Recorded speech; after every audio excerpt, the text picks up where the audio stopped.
വളരെ റിഫ്രഷിങ്ങും ആൻറ്റി ഓക്സിഡൻറ്റും ഒക്കെ നിറഞ്ഞ ഫ്ലേവർഫുള്ളായിട്ടുള്ള ആൻറ്റി ഏജിങ്ങിനൊക്കെ ഹെൽപ്പ് ചെയ്യുന്ന ഒരു ടീ റെസിപ്പിയായിട്ടാണ് വന്നിരിക്കുന്നത്. എല്ലാവർക്കും welcome back to tasty curry. ഈ ചാനൽ ആദ്യമായിട്ട് കാണുന്നവരാണെങ്കിൽ വീഡിയോ കണ്ടിട്ടൊന്ന് സബ്സ്ക്രൈബ് ചെയ്യുമ്പോൾ ഓൾ എന്ന ബെല്ലൈക്കൺ എനേബിൾ ചെയ്ത് വെക്കാനും ഓർമ്മിപ്പിക്കുന്നു.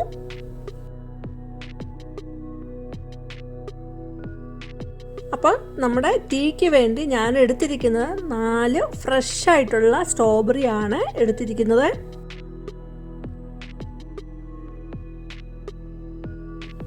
അപ്പോൾ എടുത്തിരിക്കുന്ന സ്ട്രോബെറി എല്ലാം ചെറുതായിട്ട് ചോപ്പ് ചെയ്തെടുക്കുന്നുണ്ട്.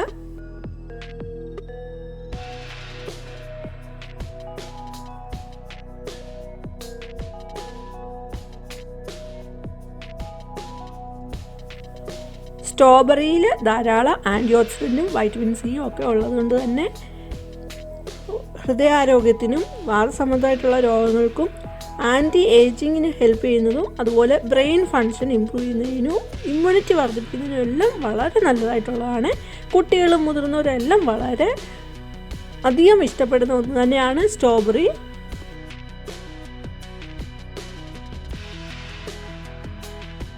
എല്ലാം സ്ട്രോബെറി ചോപ്പ് ചെയ്തു, എന്നിട്ട് ഒരു ബൗളിലോട്ട് എടുത്തു വെക്കുന്നുണ്ട്.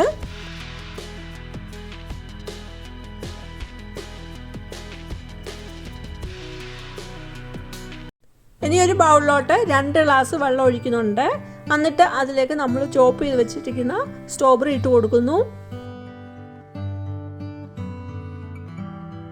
അടുത്തായിട്ട് ഇടുന്നത് മിൻറ്റ് ലീവ്സ് ആണ്. 6 തൊട്ട് 8 ഇതളോളം നമുക്ക് മിൻറ്റ് ലീവ്സ് ഇടാവുന്നതാണ്. പിന്നീട് 1 ഇഞ്ച് കനത്തിലുള്ള ഇഞ്ചി 2ആയിട്ട് മുറിച്ചിട്ട് ഇട്ട് കൊടുക്കുന്നു.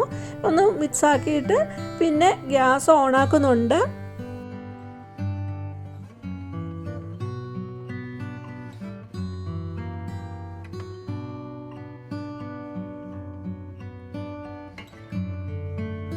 ഇനിയും ആ വെള്ളം ഒന്ന് തിളച്ച് വരണം. ഇടയ്ക്ക് സ്പൂൺ കൊണ്ടൊന്ന് ഇളക്കുന്നത് നല്ലതായിരിക്കും.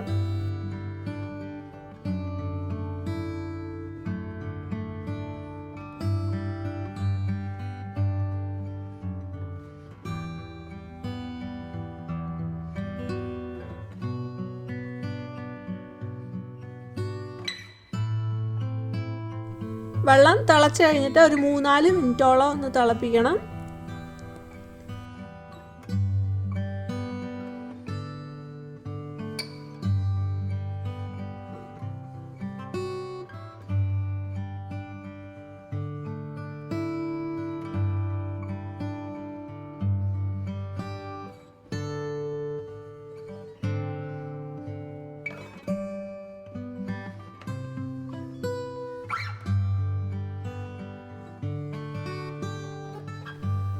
അപ്പോൾ വെള്ളം തിളച്ച് ഒരു 3-4 മിനിറ്റ് കഴിഞ്ഞിട്ട് അതിലേക്ക് ഒരു പിഞ്ചോളം ടീ പൗഡർ ഇട്ട് കൊടുക്കുന്നുണ്ട്.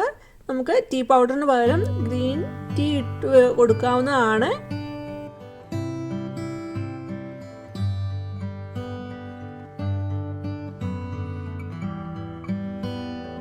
ടീ പൗഡർ ഇട്ട് 2 മിനിറ്റോളം തിളപ്പിച്ചു. അത് കഴിഞ്ഞിട്ട് ഗ്യാസ് ഓഫ് ആക്കുന്നുണ്ട്.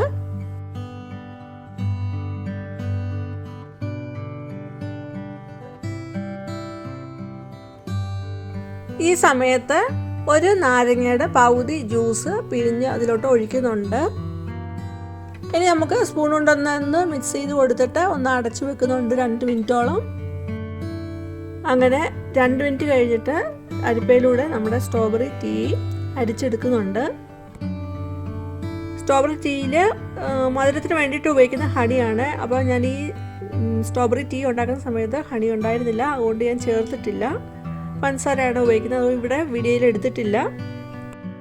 അങ്ങനെ റിച്ച് ഫ്ലേവർഫുള്ളായിട്ടുള്ള നമ്മുടെ സ്ട്രോബെറി ടീ ഇവിടെ റെഡി ആയിട്ടുണ്ട്. ഈ വീഡിയോ ഇഷ്ടമായെങ്കിൽ നിങ്ങളിത് കണ്ടിട്ടൊന്ന് ഉണ്ടാക്കി നോക്കുക. എന്നിട്ട് നിങ്ങളുടെ അഭിപ്രായങ്ങൾ പറയണം. അതുപോലെ വീഡിയോ കണ്ടിട്ട് ലൈക്ക് ചെയ്യാനും ഷെയർ ചെയ്യാനും കമൻറ്റ് ചെയ്യാനും മറക്കരുത്. അതുപോലെ ഇതുപോലെയുള്ള നല്ല നല്ല റെസിപ്പിക്ക് വേണ്ടിയിട്ട് ആദ്യമായിട്ട് ഈ ചാനൽ കാണുന്നവർ സബ്സ്ക്രൈബ് ചെയ്യാനും മറക്കരുത്. സബ്സ്ക്രൈബ് ചെയ്യുമ്പോൾ ഓൾ എന്ന ബെല്ലൈക്കണോട് ഒന്ന് എനേബിൾ ചെയ്ത് വെക്കുക. എങ്കിൽ മാത്രമേ ഞാൻ ഇന്ന് വീഡിയോയുടെ നോട്ടിഫിക്കേഷൻ നിങ്ങൾക്ക് അന്നേരം തന്നെ കിട്ടുകയും അപ്പോൾ തന്നെ വാച്ച് ചെയ്യാനും പറ്റുകയുള്ളൂ. അപ്പോൾ സബ്സ്ക്രൈബ് ചെയ്യാൻ മറക്കണ്ട. ഇനിയും വേറൊരു വീഡിയോ ആയിട്ട് വരുന്നിടം വരെയും ബൈ. Thanks for watching.